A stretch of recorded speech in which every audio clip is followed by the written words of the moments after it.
En France s'achève ce vendredi la première phase du grand débat national lancé par le gouvernement dans la foulée de la crise des Gilets jaunes.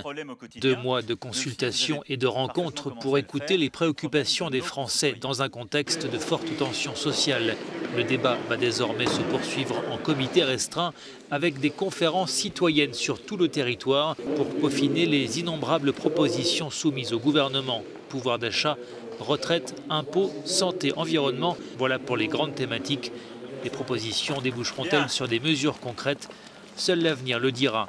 L'opposition a elle régulièrement fustigé ce grand débat, qualifié davantage de grand oral du président français, accusé d'avoir profité de ses tribunes locales pour faire campagne en vue des élections européennes.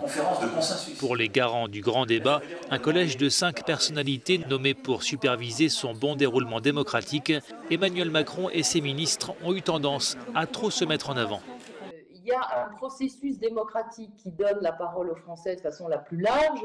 Il ne faudrait pas, parce qu'il y a des interventions plus politiques du président ou des ministres, finalement que ce processus-là en souffre, en pâtisse, et que certains se disent, finalement tout ça est une opération de communication électorale. Donc effectivement, ce que nous avons dit, c'est qu'il serait mieux pour les politiques, quels qu'ils soient, de se tenir en retrait et de laisser le grand débat se dérouler, je dirais simplement. Les garants saluent en revanche la très forte participation citoyenne au grand débat des Français qui attendent désormais des résultats concrets de leurs propositions. Nous, les garants, nous avons participé à quand même beaucoup de réunions locales. Ce qui s'exprime de façon claire, c'est une demande, une attente d'action, de décision. Je crois que les Français, dans ce grand débat, ils expriment le fait qu'il y a des constats qui ont été faits, il y a des réformes qui ont été proposées, il y a des rapports qui ont été écrits.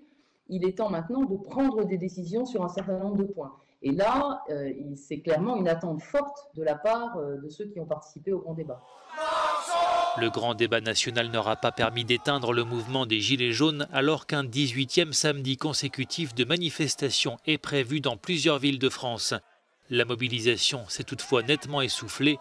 Il n'était que 28 000 manifestants samedi selon le ministère de l'Intérieur, loin des 282 000 recensés le 17 novembre.